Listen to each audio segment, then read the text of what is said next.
Hi children, good evening. So today we will start with our exercise 5.1 part 2.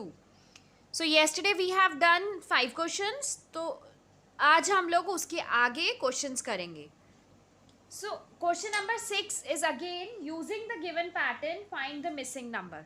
So I am writing the pattern here and then we will find a given number. We will observe the pattern and then we will find a जो fill in the blanks है pattern में वो हम लोग fill करेंगे.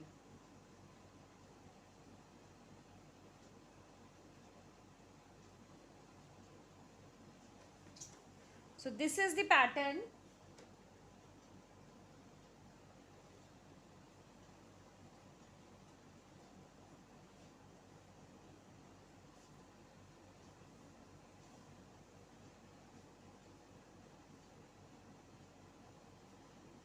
कुछ कुछ आप लोगों को ऑब्जर्वेशन में आ रहा होगा कि हम कर क्या रहे हैं, बट अभी I will just 2 more lines and then I will explain it to you कि what we are doing.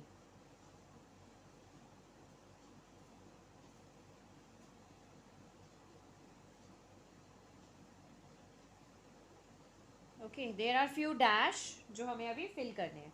So if you can see in this pattern 1, next line में 2 है, नेक्स्ट लाइन में 3 है, नेक्स्ट लाइन में 4 है, next line में 5 है, next line में 6 है.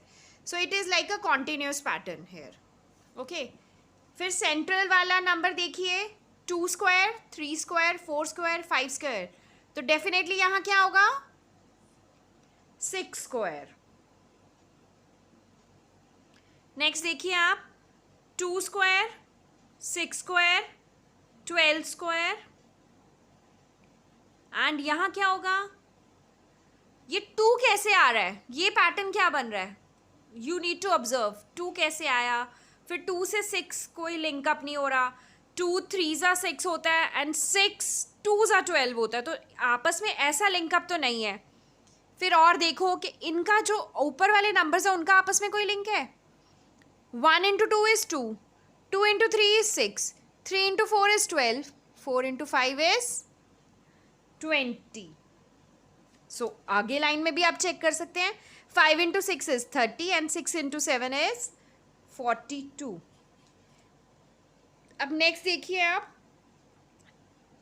इसका और इसका क्या लिंक हो रहा है, 2 से जस्ट नेक्स्ट नंबर का स्क्वायर है, 6 से जस्ट नेक्स्ट नंबर का. बच्चे आपको पैटर्न ऑब्जर्व करने होंगे, पैटर्न ऑब्जर्व करोगे तभी आएगा आपको ये. 12 के बाद देखो 13, 20 के बाद 21, 30 के बाद 31, सो 42 के बाद क्या आएगा 43. So this is a complete pattern. You need to observe it and then you need to fill the blanks. Now next question जो है question number 7, without adding find the sum. अब इट हैज़ अ प्रॉपर्टी, क्योंकि अगर आप देखेंगे हम किनको add कर रहे हैं, these all are consecutive odd numbers. Consecutive और कॉन्जिक्यूटिव क्या होता है, साथ साथ वाले ऑड नंबर्स यू नो. तो 1 इज ऑड नंबर, देन उसका साथ वाला ऑड नंबर क्या है 3, देन उसके साथ वाला ऑड नंबर क्या है 5, देन उसके साथ वाला क्या है 7 एंड देन उसके साथ वाला क्या है 9. सो बच्चे मैं एक प्रॉपर्टी बता रही हूँ आपको इनको करने की. आप इसको चाहे अलग से करके देख लो आप. सम यही होगा basically when you add consecutive odd numbers they are equal to जितना उनका काउंट है.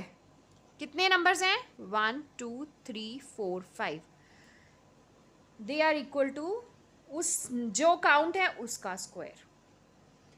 अब हम लोग इसको क्रॉस चेक भी कर लेते हैं. दैट मीन्स 5 का स्क्वायर इज 25. अब क्रॉस चेक कैसे करेंगे, आप इनको ऐड करके देखो. 9 + 1 10, 10 + 5 15, 15 + 7 is 22 and 22 + 3 is 25. आ गया 25. सो अगर वो ऑड नंबर है कॉन्जिक्यूटिव ऑड नंबर साथ साथ वाले, तो ये वाली प्रॉपर्टी होती है जितने वो नंबर्स हैं उनका स्क्वायर कर दो. सिमिलरली इसका जो नेक्स्ट क्वेश्चन है उसमें है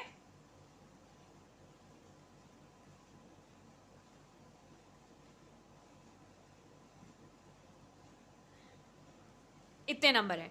now what we will do, अब इनको ऐड करना इज वेरी डिफिकल्ट. मतलब डिफिकल्ट क्या, डिफिकल्ट नहीं है, लंबा है, टाइम कंज्यूमिंग है. तो यही वाली प्रॉपर्टी यूज करेंगे. कितने हैं ये बच्चे, 1 2 3 4 5 6 7 8 9 10. तो ये क्या होगा, 10 का square that is equal to 10 into 10 is 100. Similarly you can solve इसका थर्ड पार्ट ऑल्सो. ठीक है, ये लोग आप ये पार्ट आप खुद करेंगे. अब now we are proceeding to question number 8 and another one question and we will be done with this exercise. Now question number 8 में उल्टा दिया है इसका, कि आपको ये नंबर दे दिया एंड आपको बताना है कि कितने और नंबर्स का सम है. तो उल्टा दिया हुआ है, हम वैसे कर लेंगे. क्वेश्चन है express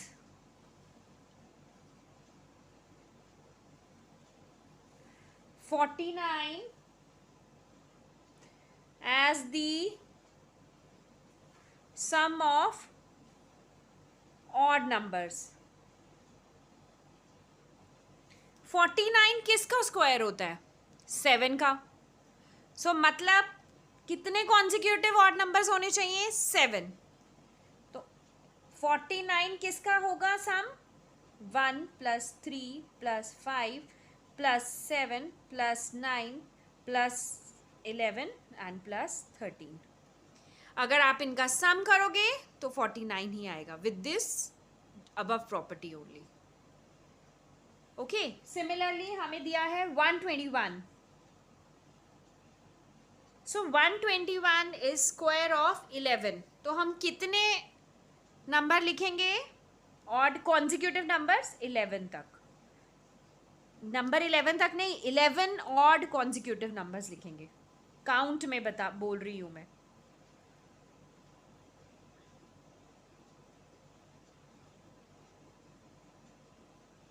I hope this question is clear to you. Now अब हमारे पास एक लास्ट क्वेश्चन बचा है, क्वेश्चन नंबर 9.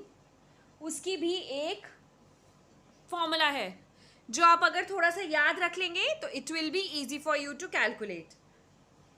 सो क्वेश्चन है कि दो नंबर्स हैं 12 एंड 13. इनके स्क्वायर्स के बीच में कितने नंबर्स आएंगे. मतलब अगर हम इनका स्क्वायर करें, 12 का स्क्वायर एंड 13 का स्क्वायर. मैं आपको करके दिखा देती हूँ. आपको धीरे धीरे जब आप ये चैप्टर्स करते जाएंगे आपको 20 तक वैसे ही स्क्वायर्स याद हो जाएंगे. तो 12 का स्क्वायर होता है 144 एंड 13 का स्क्वायर होता है 169. मैं आपको दोनों तरीकों से करके बताती हूँ, with the formula also and without the formula also. So इसमें कितने नंबर हो गए आप लिख सकते हैं 145, 146, 147, 148, 149, 150, 51, 152, 153, 154, 155, 156, 157, 158, 59, 60, 61, 62, 63, 64, 65, 66, 67, 68 एंड 69 तो काउंट नहीं करना, हमें इन बिटवीन के नंबर लेने हैं. तो आप इनको काउंट करिए, 1 2 3 4 5 6 7 8 9 10 11 12 13 14 15 16 17 18 19 20 21 22 23 24. तो इनके इन बिटवीन हमारे पास कितने नंबर आ गए, 24. अब बच्चे मैं आपको जो फॉर्मूला बता रही हूँ वो भी हम लोग कर लेते हैं, उससे भी कैलकुलेट कर लेते हैं. Formula is 2n + 1. अब n आप पूछोगे क्या होता है, n is the first number. जो हमारा फर्स्ट नंबर है, मतलब उनमें से जो दो नंबर साथ साथ वाले लेंगे, उनमें से जो पहला नंबर है दैट इज n. आप इसको माइनस करके भी कर सकते थे तो भी 24 ही आता. नो 25 आता. ओके, चेक करते हैं. 2 into n is 12 plus 1, या इट्स 25. 169 भी काउंट होगा. So 2n plus 1 is 24 plus 1 which is 25. So अगर हम ये फॉर्मूला ही लर्न कर लें हमारे पास इसका आंसर आ जाएगा. ये फर्स्ट पार्ट है. I will show you the second part. Second part है 25 और ये साथ साथ वाले नंबर्स के बिटवीन के स्क्वायर्स का हम नंबर निकाल रहे हैं. इसमें भी सेम है. 25 को हम n लेंगे and what we will do, we'll put it in the formula. 2 into 25 plus 1. 2 into 25 is 50 plus 1 is 51 is the answer. मतलब इन दोनों के स्क्वायर्स के बीच में 51 नंबर्स आएंगे. I hope this question is also clear to you. So by this we'll end our exercise 5.1 and tomorrow we will start with our next exercise which is 5.2. which has Pythagoras triplets and other important patterns of squares. So children please subscribe to my channel. अगर आपको इस exercises में कोई doubt है तो आप please comment करके बताइए. And thank you so much. All the best. Have fun. Bye bye.